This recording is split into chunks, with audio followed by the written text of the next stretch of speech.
everybody, it's me, Sergeant, and today I am joined by the General Moe. Thank you so much for being here, sir. Thanks. Hello, everyone. So let's get right into it. What got you into making stop-motion films? Well, it always started like very early age for a lot of people. When it comes like most of the inspiration was from movies. Like when I was little, used to watch a lot of Star Wars, Thunderbirds, all kinds of stuff. And then a lot of kids' TV shows back then were done with stop motion. And obviously, I wanted to make my own films. And well, I didn't know exactly what I would want to do. And it happened like around about 2007 or something like that when Lego had a stop motion contest on their website. We used to visit the Lego website a lot, and they had people post their videos on there, these little Lego Star Wars stop motion videos. And I thought they were the greatest things ever. They were funny and they were done with stop motion. I'm like, hey, I could probably do this. And so we went on YouTube and we found a lot of Lego stop motions on there and everything. And then there was the Army Men stop motions, which we immensely enjoyed, me and my brother.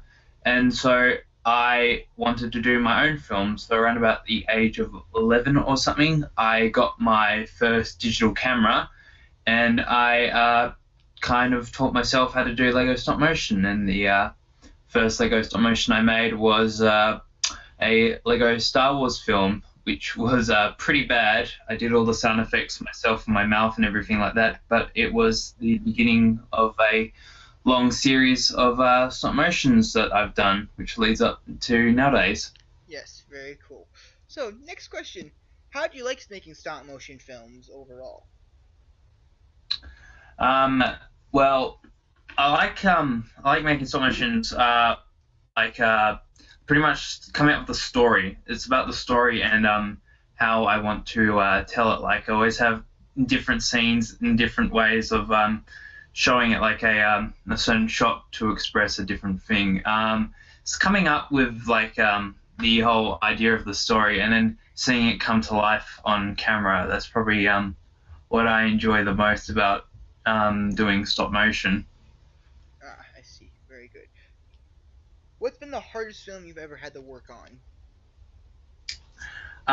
One of the hardest films I had to work on, well, it kind of varies. It like one of the like Army Men Battle for the Backyard was sort of hard in the fact that I was working outside, but it wasn't too difficult because it wasn't windy. It was summer, so it was nice and warm. And the only thing that was difficult about that was the lighting. But I think one of my hardest films was probably Star Wars Looking for Droids, that was when I started going more like using more different techniques and stuff like that. It had been a long time since I'd done a Lego stop motion, and Star Wars Looking for Droids was kind of like my first like step back into Lego Star Wars stop motions. And of course that turned out really long. That stop motion was quite a pain to do. It really melted down into a chore, which I spent a good couple of months working on that, and I had to force myself to complete it. I see. Yeah, because I was getting new lights to use in filming. Like it started off, if you notice, that there was a lot of flickering because I was using the natural lighting of my bedroom and the sun outside. But then I swapped over to proper lights that I borrowed from my uncle. And working under those lights, like these lamps, lots of filming lamps, they get very hot very quickly.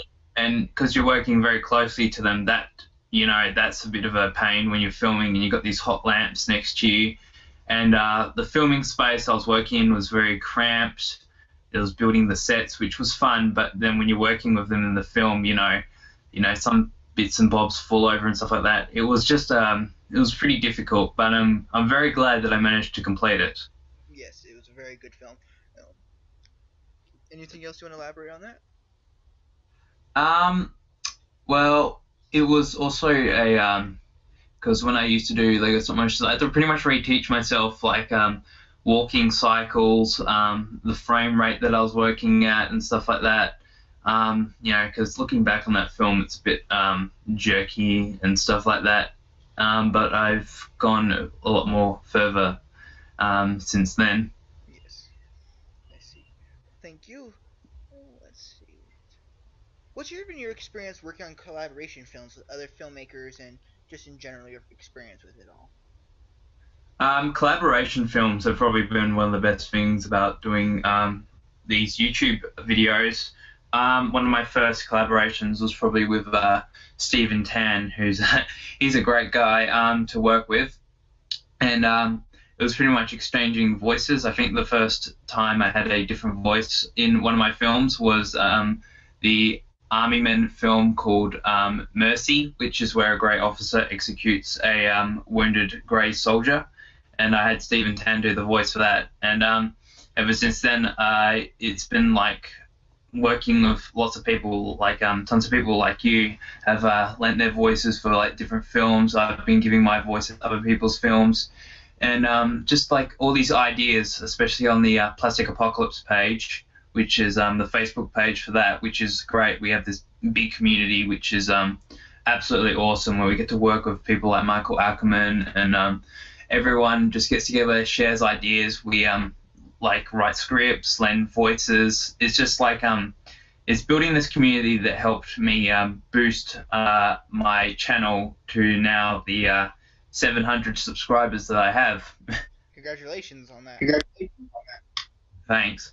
So yeah, it's just the community working together with everyone, just sharing these ideas and promoting each other's films. It's probably been it's one of the best experiences of collaboration I've had, and so far, and it's pretty much at its height at the moment with Mike working on the third Plastic Apocalypse film, and everyone's like got all these ideas, and lots of films are in production and stuff like that. It's just been great. Awesome. That's very cool to know. Oh, okay. What's your favorite type of stop motion? Like, do you prefer animated stop motions or Lego films? Well, they're pretty much, apples and oranges. Anime films are fun because they're fun to film because you're not moving so many little parts around and stuff like that, and you can make them intense. You can have big battles. I love watching anime stop motions because some of them can get pretty intense and stuff like that. And then you've got Lego stop motions, which are also great. They're always, they've got the little details, like you can move all the hands and the legs and stuff like that. It can be tedious to film, but it's also like great fun to watch, and they're pretty fun to do as well because you can focus on the little details, get the movements right, and they truly are magical when they come to life on the screen. Ah, I see. Well, thank you. Is there anything else you'd like to elaborate on that, or? No, I don't really have any more to say about that. All right, no problem. What's been your favorite film of all time to have done so far? My favorite film that I've worked on so far, well, one that I haven't released yet, which I've enjoyed working on, is my Army Men film, which is called The Killing Fields, which will be out soon. That's been pretty fun to work outside on that. One of my favorite films that currently is out was probably the Lego Star Wars film Good Shot, where the stormtroopers are practicing their target range, and they're all missing the targets. That was a pretty fun film to work on. I was experimenting with the blaster bolts and the impact, and they had like the fragments flying off the walls where the holes were left and stuff like that. That was a lot of fun to work on. It's probably one of my best films on there. I also enjoyed doing the Christmas film, which got silly and stuff like that, and it was just Yes. a very casual film that I worked on. Very funny that I actually did enjoy that one during the holidays to see that. So, ah, so switching tabs here. What's been your favorite art piece to have done? My favorite art piece. Well, there's been quite a few. I really enjoyed doing my Mean Green comics, which were quite fun to put together and see people enjoy on the Plastic Apocalypse Facebook page. One of my art pieces that I enjoyed doing is probably well, I'm really proud of I did a piece of Toy Soldiers fan art. For those who don't know, Toy Soldiers is a tower defense game where you are placed in a World War One diorama, and you can control the turrets that you set out. It's a really, really fun and unique tower defense game. Really love that game. And I did a fan art for that where they were releasing a new version of Toy Soldiers where they had lots of nostalgic toys in there, like G.I. Joe and stuff like that. Hmm. So I had German Kaiser's army versus the Cobra Commander's army. That was a really fun piece to work on because there was just so many different colors. It's a very dense looking picture. That was a pretty fun piece of art to work on. Very nice, very nice. So how long does it take you to draw one of your pieces, depending on what do you do with it? It depends on the scale. Like a single character, like what you would see in. I've done lots of characters for the different characters in Plastic Apocalypse. One of those would take maybe an hour if I just like worked non-stop on it, doing the first I usually start off with the pencil outline and body proportions on a one layer, and then the next layer I do the pen outline, and then I have to color the whole thing in. For more complicated pictures, like a frame to a comic or something like that, where there's background color and everything like that, that could take a couple more hours. And usually, I might work on it for a couple of days and then finish it and stuff like that. So yeah, some of them take a while. It just depends on the level of detail and effort that's gone into it. All right, I see. So what's been the hardest piece you've done? The hardest piece, well, there's been quite a few. One of them was, of course, the Kaiser versus Cobra picture. Another piece that I think was sort of difficult was probably I did a picture for Stephen Tan for his website Stop Mission, where he had a big futuristic space city that I made. That was composed of lots of different elements that I had to draw and then assemble on a PowerPoint page on the Word documents, and but that turned out really well. But that was kind of difficult to get everything right. Some of the more difficult ones were probably drawing tanks and stuff like that with hard surfaces and trying to get the proportions and the wheels right. And a few of the commissions where people wanted their faces on like a plastic soldier or something like that, they weren't too difficult, but they were a nice, tricky challenge to do. I see. I see. So we're gonna take a break from your art pieces and ask, what do you plan for the future of your channel and just your film career in general? Well, for my future, I'm trying to get out as many like decent videos as possible. Because if you've seen so far, I've just had my stop motion contest, and there's been a few art videos. I want to get some more solid Army Men films out, which I'm working on the Killing Fields at the moment, and maybe a couple other PA lore-based Army Men films. I have a number of unfinished Lego Star Wars footage, which I wish to put together to make a number of Star Wars shorts. Some of them focus around Kylo Ren and his tantrums and just other aspects. Yeah, I've got like a lot of little Star Wars shorts ideas planned out, which I hope to get out. One of them's like an idea where it reflects back on the nostalgic Star Wars emotions that I used to watch when I was young, like on the Lego page with a low frame rate, sort of like a crappy looking quality, but the animations were really good. An example I'm trying to talk about is probably what's it called, Average Death Star Day, Lego Star Wars Average Death Star Day, which is Yes. probably one of my favorite Lego Star Wars films of all time. It was just what it just summarized Lego Star Wars films to me at that time. So I want to pay a bit of homage to that and choose something along those lines. Awesome. And that's what I have planned for the future. Okay. So we're gonna switch to your Killing Field film. How long will it roughly be when you're done with it? Hopefully it'll be around about 8 minutes, maybe less. So far I've done about 4 minutes of filming and the battle hasn't even started yet. So I really want to have a nice long video like that, but not too long. So you probably expected around maybe 10 minutes maximum, around about 8 minutes or something like that. It's going to be pretty long and exciting. See Awesome. how fast paced the battle goes. Yes.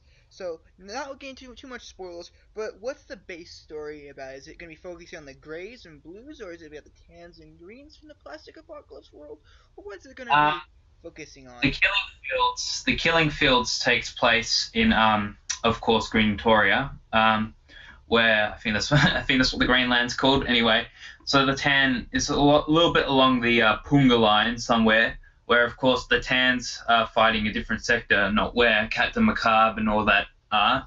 And pretty much the tans have developed a weapon to use against the greens that's a bit unconventional, I could say.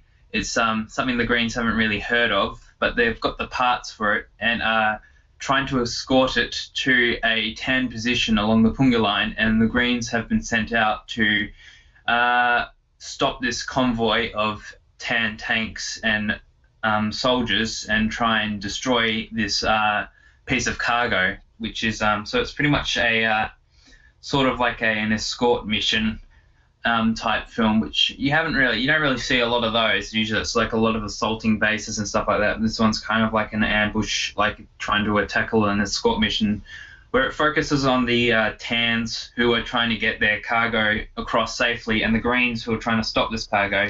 So it's going to be swapping between those two sides, and it's gonna have some elements that the two sides kind of mirror each other. I see, very good. So, what side are you primarily going to focus on, the main characters wise? Is it going to be primarily on the tan side or the green side? Obviously, not getting too Well, deep in spoilers. I'm going to try and get an even amount for both of them. On the green side, it's going to mainly focus on a lieutenant, and on the tan side, it's going to focus on the tan captain. I think it's probably going to be a bit more green focused, but it's definitely going to have a lot of tan in there with a lot of issues about orders and different things and the chaos of the battlefield when things don't go right. Uh, so, is there going to be prisoner executions? I know this is a little bit getting to more spoiler territory, but I'm just curious. Are you going to depict that in your film at all to get fair warning to This anyone? battle is going to be brutal in a way where it's not going to have prisoner executions because there won't be any prisoners being taken or anything like that.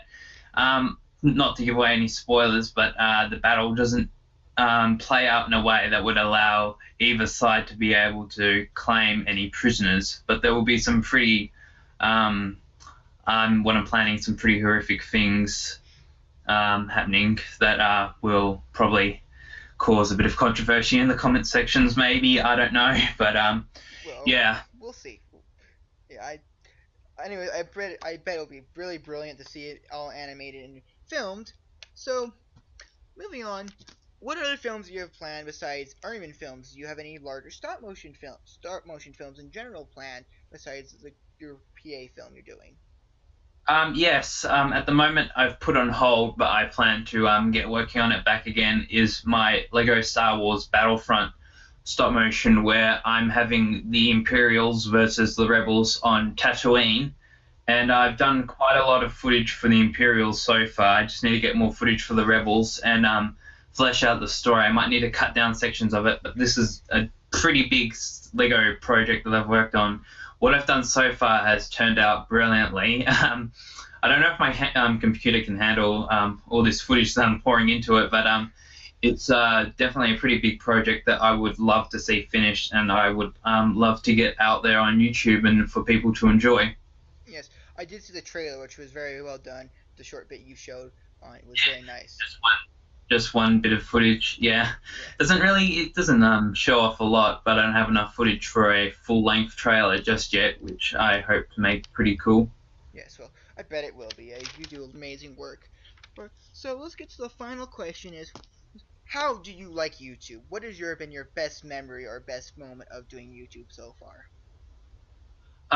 One of my best memories of YouTube was probably posting my first video on the Battle for the Backyard video and seeing it grow, which was amazing. I didn't expect much from that video. I'm like, I don't know how many views this is going to get. It's kind of crappy, but we'll just see how it goes, and I'll just post videos. I've never had a channel before that's been as successful as that. But just to see how many views that video was getting, it was quite amazing. And then, of course, people started contacting me, like Stephen Tan and Michael Ackerman.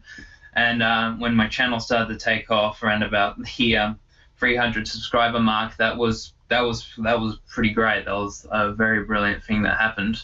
That was really enjoyable. I was really happy with that. Yes, and well, congratulations on hitting 700 subscribers. I do hope your channel continues to grow and you will keep producing quality animations and put on the out in the YouTube community and the Plastic Apocalypse community. Hey, do you have any questions for me before we conclude this up? Yeah. What is one of your favorite films of mine? Like, which one of my films is your favorite? That's a hard one. I have to say I really enjoy all your films, but if I'm going to pick one, it's probably your Not Good Shot Stormtrooper animation film.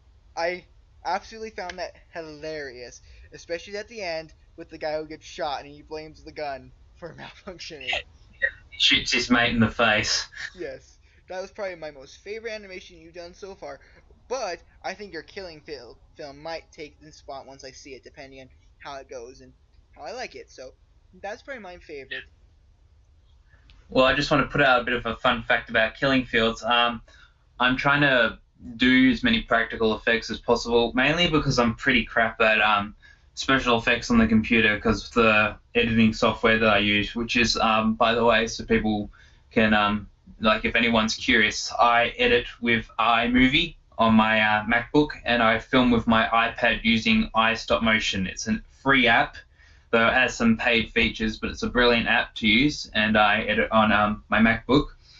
So anyway, for the killing fields, I plan to for the muzzle flashes and stuff like that. I have made a number of plastic gun flashes, which I made using hot glue, and I've they're being painted right now at the moment, and they've turned out pretty well.